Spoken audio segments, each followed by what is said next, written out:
Okay friends, so here are all of my powders, my pressed powders, and my loose powders. I definitely have some that are my holy grail that I will definitely not be decluttering, but I do see a few that I can get rid of. So let's just go ahead and start off with the ones that I know for sure I'm going to be keeping because I feel like that's the easiest place to start. Also, please don't mind my janky nails in this video. I just took off my press-ons, so they're a little rough looking, so sorry about that. This is my favorite powder of all time. This is the Pat McGrath Sublime Skin Fetish Blurring Under Eye Powder. I always forget the name of this. The Skin Fetish Sublime Perfection Blurring Under Eye Powder. I have mine in the shade Light. It's pretty much a translucent powder. If you have dry skin, mature skin, and you want a powder that's not going to feel like powder on the skin, but that's going to set your makeup and blur all of your pores and make your skin just look super airbrushed, this is the powder for you. You can see the huge dent I've made in this. I love this powder. It's expensive. It's around $30 or so, but it's totally worth it. When I run out of this, I will definitely repurchase. It's my favorite powder of all time.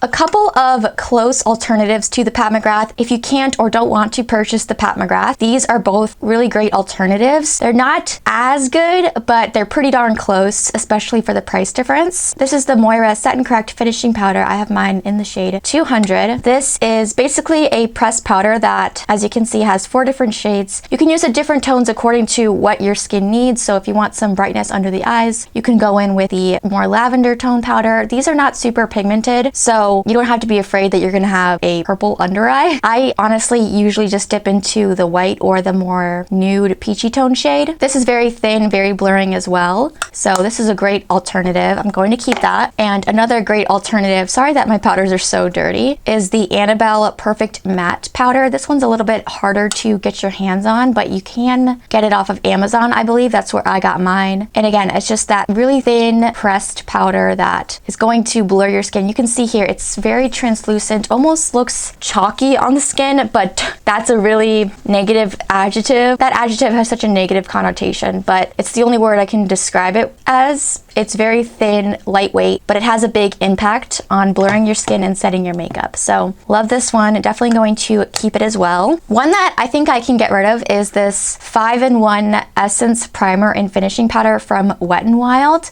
I think it was about a year ago where I did a short where I tested this as a primer because this claims to smooth, condition, refine pores, balance, and you can use it pre and post makeup. So it's supposed to be a priming powder, which a lot of you guys have told me people with oily skin sometimes do. They put powder on their skin before applying makeup to help control oils. As a dry skin person, I never really do that, but I will say this did work to blur the pores and smooth the skin. So in that sense, it does work as a primer, and it didn't make my foundation look cakey. The reason why I'm not going to keep this is just because it is so pigmented. This color is what it looks like on your skin. It's not translucent at all. If you have medium to deep skin, stay away from this because it's gonna look like white, like a serious white cast on your skin. And even on my skin, it's pretty intense. So I just don't find myself reaching for it that much. But if you have super fair skin and you want something very, very, very brightening under the eyes, this could be a good option because it is very smoothing. And if you have very oily skin and you're looking for a primer powder, this does get the job done. I just personally don't find myself using it in that way much because, again, I do have more dry skin. So I'm going to pass this along to someone who I think can get more use out of it. Another one I'm going to pass along, this is the CoverGirl Clean Fresh Press Powder. I have mine in 120 Fair. I've heard a lot of people raving about this. I know a lot of people here on YouTube especially really enjoy it. You know, I tried so hard to like this powder, but I just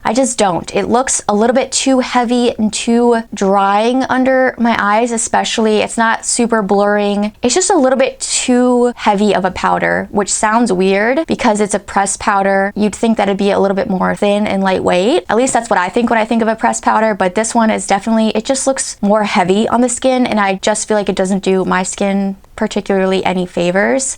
I've given this so many chances because I really wanted to love it, but I just don't. So I'm going to pass this along as well. One that I could never get rid of, you can see I even have a backup because it is so good, the e.l.f. Halo Glow Setting Powder. If you put this in super luxe packaging and charge $40 for it, I would pay it and I wouldn't even question it because it is that good. This is a very fine loose powder that sets your makeup but doesn't change the finish of it really. It gives you a subtle natural radiance, but it's not sparkly or glittery, so don't let the name Glow scare you. I don't know if you can see, it just gives you a subtle light reflection, sort of like an Hourglass ambient light powder would, but a little bit more subtle than that. So I'm definitely going to keep these because these are holy grail status for me. Another one that I really enjoy is the NYX Can't Stop Won't Stop press powder. I have mine in the shade Light. This is a great mattifying powder that gives you just a little bit of coverage. It's a really great alternative to the Charlotte Tilbury powder, but I actually prefer this one more. I feel like it looks a little bit more seamless and less noticeable on the skin, and I really love using this one in the summertime to really lock my makeup in, and when I am a little bit more sweaty and I need a little bit more mattification, this one is great. So I'm definitely going to keep this. I don't use it as much in the winter, but in the summer it's a go-to. One that I think I can declutter is the HD finishing powder from NYX. This is in the banana shade. I haven't even opened this. I think I got this as just a free sample in one of my either Ulta or NYX purchases a while back. And you know, I'm just so in love with the other Can't Stop Won't Stop powder from NYX that I just didn't find myself really wanting to use this. And I just have so many other powders that I like, and this is so tiny. To set my makeup, I think it would be really annoying to put a big brush in here. So I'm gonna pass it along and hopefully someone else can get some use out of it. Marble, sorry, my kitty is here. She always likes to come hang out with me when I'm filming videos. Another one, this one's really shiny, so I don't want to blind you. This is the OIS Triple Fix Translucent Setting Powder. I have mine in the translucent shade, which is called Resilience. Translucent is one of those words that if you say it so many times, you get tongue twisted and it just doesn't sound like a word anymore. Like translucent, translucent, translucent, translucent. It's so hard. It's so hard to repeat. You know what I mean? I really like this powder. Again, it's one of those powders that I reach for in the spring and summer when my skin's just a little bit more normal to sweaty. Not really oily, but I do sweat a lot. And this one helps to control my oils. It's really nice. I haven't reached for it in a while. I had a huge phase with this where I was using it like every day, and then I sort of just started using my Pat McGrath one, honestly, a lot, pretty much every time I do my makeup. So I haven't reached into this marble. So I haven't reached into this in a while, but I do want to pull it back out again because I remember really loving it. One that I'm going to keep for now, just because I haven't used it enough to fully develop my thoughts. This is the Rimmel Stay Matte Powder. This is a very well-known iconic powder. I picked it up because I wanted to see what all the hype was about. A lot of people swear by this powder. I've tried it maybe once or twice and it's okay. I don't find it especially blurring or smoothing on the skin, which is something that I look for in my powders. So I'm gonna try it out a couple more times, but if I don't find myself reaching for it anymore, especially over the summertime, then I'm just gonna declutter it because I don't know, it's okay, but it's not anything exceptional. So those are my 2 cents so far. Another one I'm gonna keep because I need to develop my thoughts on it. I just haven't used this because the shade is a bit dark for me right now. It's in the shade 118. I love the Superstay line from Maybelline. So many of their products worked really well for me, especially their Superstay 24-hour skin tint that they launched last year, the glowy one. That's one of my all-time favorite foundations of all time. And I heard that this gave really great coverage, but it was very lightweight and not cakey on the skin. And it is a very smooth, velvety powder, and you can see it does have a lot of pigment. And there are times when I really do like reaching for a powder foundation. This is a powder foundation, by the way. So technically, I guess I should put this in my foundation bin because that's how I plan on using it. Sometimes I like to use powder foundations to spot conceal, to add a bit more coverage after I finish my makeup. But there are days when I'm in a rush and I just don't feel like applying a liquid. I feel like powders are a lot quicker. So I will be trying this out in the summertime when I'm a bit more tan because I'm always on the hunt for a really great powder foundation. My current favorite is the Makeup Revolution powder foundation, but I would like to have a good alternative at the drugstore. So I'm gonna keep this for now. One that I'm going to get rid of, this is the Maybelline Fit Me powder in Fair Light. I actually really like this powder. I think it does a good job at blurring the pores, especially. It makes you look really airbrushed. It's just for me personally, on my skin type, it's a bit too drying, which is so sad because I do like the effect, if that makes sense, but I just know that there are other powders that look a little bit more flattering. But if you like full glam, powdered, perfected, smoothed makeup, this is a really great option. Again, I just don't find myself reaching for it that much, especially in the winter time, and the shade's a little bit too light to use in the summer. So I'm gonna pass this along because it's so good and it's just sitting in my drawer and not being used. So I feel like someone else, again, can get more use out of it. For those occasions when I do want to do like a full beat, super glam, smooth makeup look, maybe I even want to bake, this is the powder that I reach for. It's the Sigma Soft Focus Setting Powder. I have mine in the shade Vanilla Bean. This is not a powder that's going to be undetectable on the skin, but it is a really great powder for a more glam look. Like I said, it's very smooth. It doesn't look dry, but it does look perfecting. So I like this one a lot. It's not an everyday powder, but again, for those special occasions, I do find myself reaching for this. Another keep, this is the Rare Beauty loose powder. I have the shade Light. This one has a subtle pinky tone, but it's not one of those super pink cherry blossom type powders that's really gonna tint your under eyes. It's very, very subtle.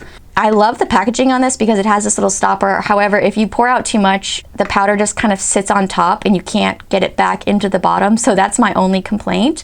But I really like this powder because it's similar to the e.l.f. Halo Glow where it sets your makeup, but it doesn't really mattify your skin. It gives you a more natural, almost satin, somewhat luminous finish. But it's a little bit more like fluffy. If I had to pick a word to describe it, it's a bit more fluffy than the e.l.f. The e.l.f. has more of that almost HD powder feel. This one is a little bit more like fluffy and velvety, but not too heavy. So I really like this one. I haven't used it in a while, so I want to pull it back out and get some more use out of it because I think it's a really great powder, especially if you have dry skin.